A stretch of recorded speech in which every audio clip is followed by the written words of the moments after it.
Sometimes you have to go over and above and do what you can. Hey Sharon, to get things done.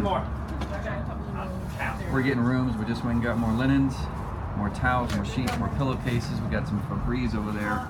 And it's all hands on deck. Make sure we take care of all the reservations here at Tucson. And we are rocking and rolling. So we got a lot of reservations coming in, a lot of walk-ins coming in. And we're doing the best we can to hurry up and be able to accommodate all the guests. We still have one side of our sign is completely wrong. Still has the old Western sign. And then you come over here and go to the other side. As you can see, his lifts are still here. And then you got the extended suites part or side of the sign. So a lot of rooms on the back side that have been prepped and ready, and all they needed were linens. We had a big linen order that didn't show up today, so we had to go to Walmart and pick up some linens for the guests that are coming in tonight.